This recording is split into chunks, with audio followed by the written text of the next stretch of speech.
ಮಾರ್ಗದರ್ಶಕ ಬೇಕು. ಆದರೆ ಪದೇ ಪದೇ ತಿಳುವಳಿಕೆ ಪಡೆಯಲಿಕ್ಕೆ ಎಲ್ಲ ಗುರುಗಳಲ್ಲಿಯೂ ಅದು ಗುರುಬಹುತ್ವ ಜ್ಞಾನ ಎಲ್ಲಿ ಸಿಗ್ತದೆ ಅಲ್ಲಿ ಹೋಗಿ ಪಡೆಯುವಂತಹ ಒಂದು ಮುಕ್ತ ಸ್ವಾತಂತ್ರ್ಯವೇ ಕಡಿಮೆ ಆಗಿಬಿಟ್ಟಿದೆ ಅನ್ನೋ ಸಂದರ್ಭದಲ್ಲಿ ಇಂತಹ ಸಂಸ್ಥೆಗಳು ನಾಡಿನ ಎಲ್ಲ ಭಾಗದ ಎಲ್ಲ ವಿಶ್ವವಿದ್ಯಾಲಯಗಳ ಅನೇಕ ಗುರುಗಳ ವಿದ್ಯಾರ್ಥಿಗಳನ್ನು ಒಟ್ಟಿಗೆ ಸೇರಿಸಿ ನಾವು ಪರಸ್ಪರ ಸಂಶೋಧನೆ ವಿಷಯದಲ್ಲಿ ಹಂಚ್ಕೊಳ್ಳೋದಿದೆ ಅಂತ ನಾವು ಕಲಿಯೋದಿದೆ ಅಂತ ಕೆಲಸ ಮಾಡ್ತಿದ್ದಾರೆ.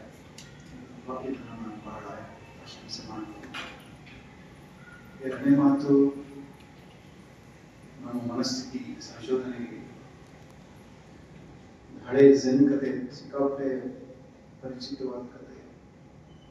ಒಬ್ಬ ಶಿಷ್ಯ ಗುರುವಿನ ಹತ್ರ ಬಂದು ಎಲ್ಲ ನಮಗೆ ಏನೇನು ಗೊತ್ತಿದೆ ಅಂತ ಪ್ರವರಗಳನ್ನೆಲ್ಲ ಹೇಳ್ಕೊಡುವಾಗ ಗುರು ಆಯಿತು ಚಹಾ ಕುಡಿ ಆಮೇಲೆ ಮಾತಾಡೋಣ ಅಂತ ಒಂದು ಚಹಾ ಜಪಾನಿನ ಝೆನ್ ಬಕ್ಕಲಿಗೆ ಚಹಾ ಸುರಿತಾನೆ. ಎಷ್ಟು ಸುರಿತಾನೆ ಅಂದ್ರೆ ಲೋಟ ಎಲ್ಲ ಹೋಗ್ತಾ ಇರ್ತದೆ. ಗುರುಗಳಿಗೆ ಏನ್ ಮಾಡ್ತಾ ಇದೆ? ಹೌದಪ್ಪ, ಲೋಟ ಖಾಲಿ ಇದ್ರೆ ಹಾಕ್ಬೋದಾಗಿತ್ತು, ಎಲ್ಲ ಇದೆ ಅಂತ ಬದಿದೆಯಾ ನೀನು, ಏನ್ ಕಲ್ಸೋದು? ಇದು ಒಂದು ಮನಸ್ಥಿತಿ, ಒಂದು ಅವಸ್ಥೆ. ಆದ್ರೆ ಈ ಕಥೆ ಅರ್ಥ ಸತ್ಯ ಇದೆ. ಖಾಲಿ ಲೋಟವಾಗಿ ಕೂಡ ಬರಬಾರ್ದು. ಆ ಕಥೆ ಏನ್ ಹೇಳ್ತಿದೆ? ಮುಕ್ತವಾದ ಮನಸ್ಸಿನಿಂದ ರಿಸೀವ್ ಮಾಡಕ್ ಬೇಕಾದ ಜಾಗ ಇಟ್ಕೊಂಡು ಬರ್ಬೇಕು ಅಂತ ಹೇಳ್ತಿದೆ. ಅದ್ರ ಖಾಲಿ ಬರ್ಬೇಕಾಗಿಲ್ಲ.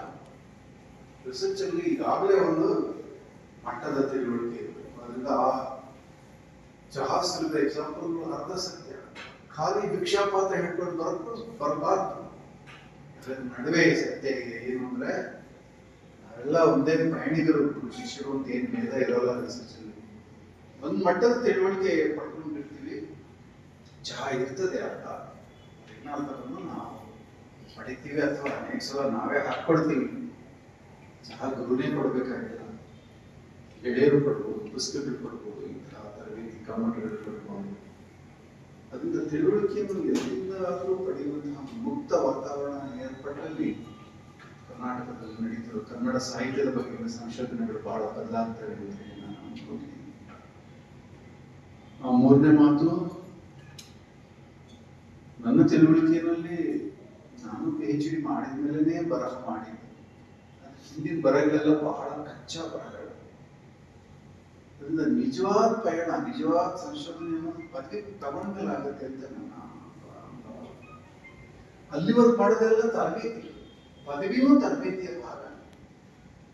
ಸಂಶೋಧಕರಾಗಿದ್ದೀರಿ ಅಂತಲ್ಲ, ಸಂಶೋಧನೆಗೆ ನಿಮ್ಮ ಮನಸ್ಸು ಒಂದು ಅದಕ್ಕೆ ಬಂದಿದೆ, PhD ತಗೊಳ್ಳಿ, ನಿಜವಾದ ಸಂಶೋಧನೆ ಆಮೇಲೆ ಮಾಡಿ ಅಂತ ನಾವು ಅರ್ಥೈಸ್ಕೋಬೇಕು.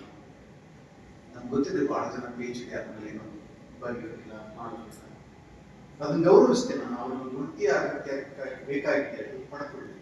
ಆದ್ರೆ ಒಂದಷ್ಟು ಜನವಾದ್ರು ನಾವು PhD ಆದ್ಮೇಲೆ ಸಂಶೋಧನೆ ಮಾಡಬೇಕು. ಪುಸ್ತಕ ಬರೀಬೇಕಾಗಿಲ್ಲ, ಲೇಖನ ಬರೀಬೇಕು. ಪುಸ್ತಕ ರೂಪದಲ್ಲಿ ಸಂಶೋಧನೆ ಕಲ್ಪಿಸ್ಕೊಟ್ಟಿದ್ದೇ ತಪ್ಪಾಗಿದೆ. ಕಲಬುರಗಿ ಎಲ್ಲ ಬರೆದಿರೋದು ಸಣ್ಣ ಸಣ್ಣ ಲೇಖನಗಳು.